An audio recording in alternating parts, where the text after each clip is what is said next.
In this video, we'll talk about a few additional C# language features related to classes. Specifically, we'll talk about operator overloading, indexer, and extension method. Java doesn't support these features, but in C# we'll see them quite often, so it's important to know what they are and how to use them. We actually already talked about operator overloading in the inheritance video. I want to bring it up again here because the index feature, in a sense, is overloading the bracket operator. As we saw before, this is what operator overloading looks like. The plus operator is defined in the language to work on data types like numbers and strings, but we can overload the operator to work on our own classes like the account class. For example, here we overload the plus operator so it can work as a deposit operation for an account. We also see a special kind of operator overloading very often in C#, and it's called indexer. Let's start with this example. Suppose we want to get a character at a specific position in a string. In Java, we can do that by using the char@at method in the string class. Suppose we want to do the same in C#, and as new C# programmers, we would go look at the string documentation, and here it is.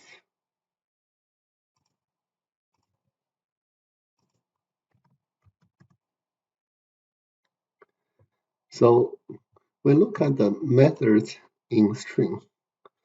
We are expecting to see something called char@, but there's no such method. And if we look it over, there is in fact no equivalent method to Java's char@. This is quite surprising, right? Would C# API have such a big oversight? The answer is, of course, not.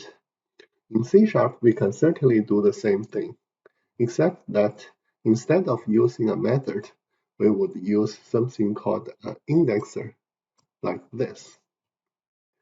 Notice that the bracket operator is defined in the language to get an element from an array. But just like operator overloading, we can repurpose it to do something else in a user-defined type. For example, in string, it can be used to get a character at a certain position, even though a string is not really an array. This is the syntax for creating an indexer in a class. We see get and set here, and we immediately know that it's implemented as a property. This is different from regular operator overloading. Like we can see here, regular operator overloading is implemented as a method, but indexer is a property. Although it is a property, it's different from a regular property in two important ways. First, notice that it doesn't have a property name. Instead, we put the keyword this here. Internally, the compiler does create a name for the property, and by default, the name is called item.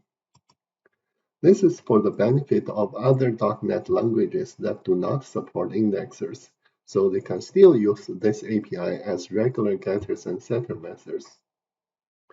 If you don't like the default name item, you can change it with an indexer named attribute when you define the indexer.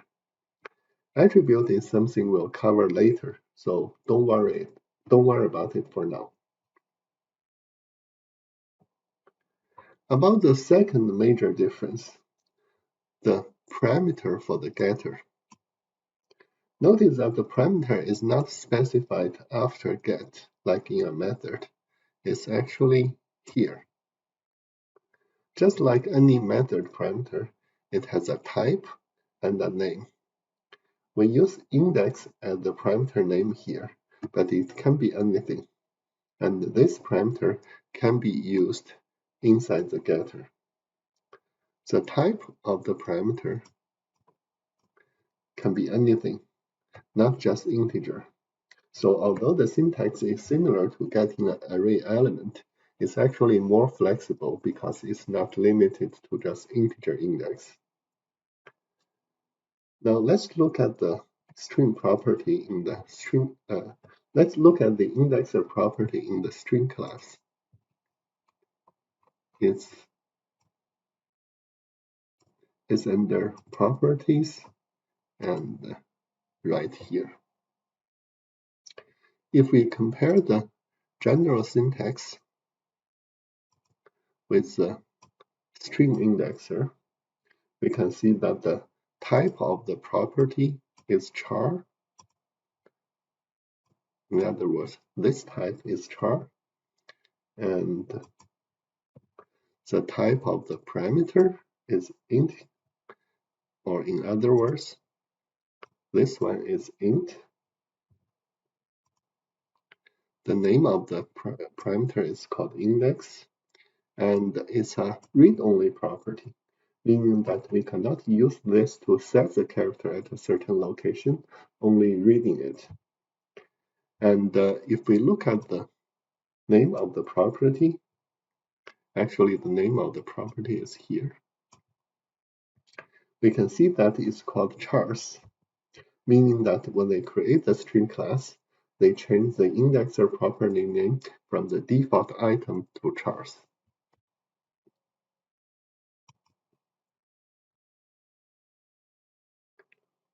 There are some standard C# classes that use indexers.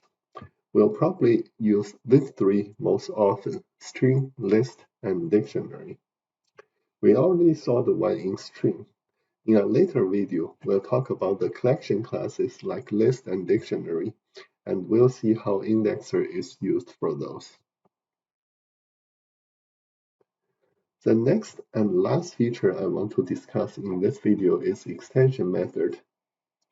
Let's say we want to create a string method that takes two parameters a and b, and the method will return the substring that starts with a and ends with b. For example, if the string is Amazon, calling this method with capital A and lowercase z should return a math or a maze. Now, normally if we want to do this, we can create a subclass of string and put our method there. But unfortunately in C#, string is a so-called sealed class. It's like a final class in Java, basically meaning it cannot have subclasses. So what do we do? In C#, we can create something called an extension method. For example, our substring method would look something like this. First of all, an extension method must be a static method defined in a static class. Secondly, notice that the first parameter of the method has a this keyword, and this basically tells the compiler that this is an extension method, and it can be invoked using the syntax as if it's an instance method of the first argument. Or in other words, we can invoke the method like this. Now, let's quickly create this extension method and see how it works.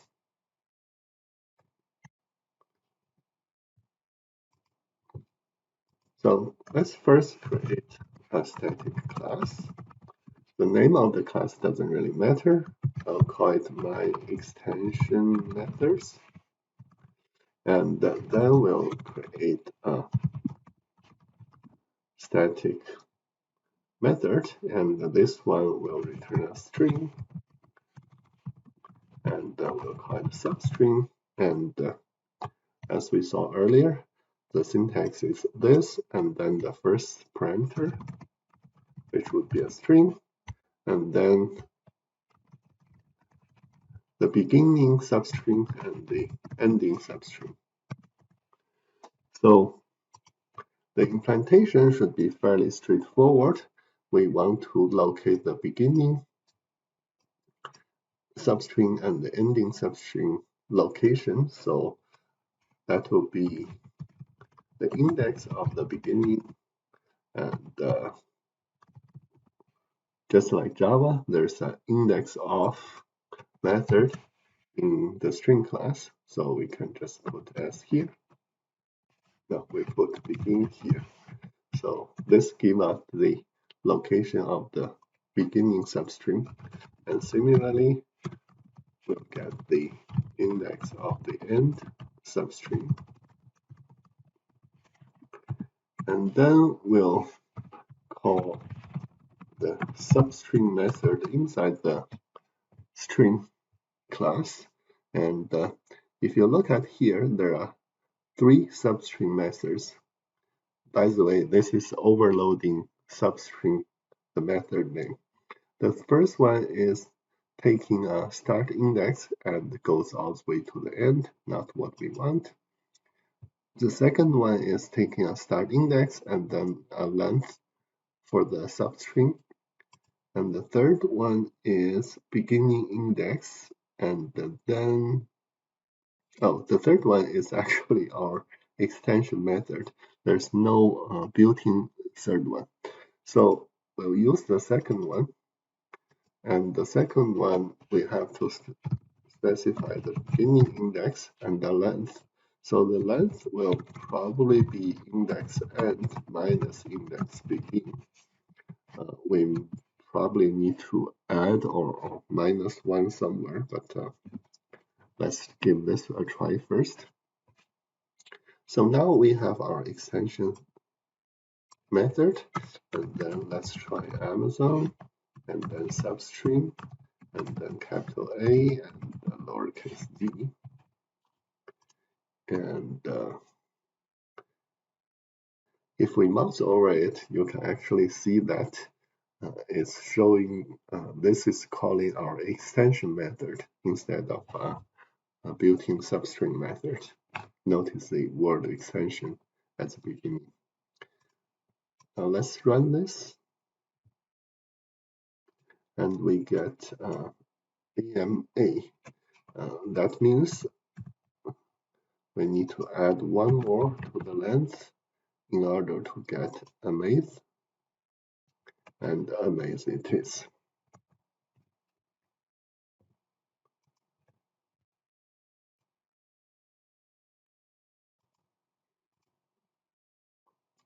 So extension method gives us a way to kind of add additional methods to an existing class without either modifying the class itself or creating a subclass. This is a pretty neat trick, but it should be used with caution. It's mainly used to extend standard .NET classes when the class cannot have subclass, like in the string case, or the class allows subclass, but creating a subclass may complicate other things. Generally speaking, when you create your own classes, you should not rely on extension methods. The language features covered in this video are in Chapter 9 of the Pro C# 9 book. Please check it out. This is the end of this video. Thanks, and see you in the next one.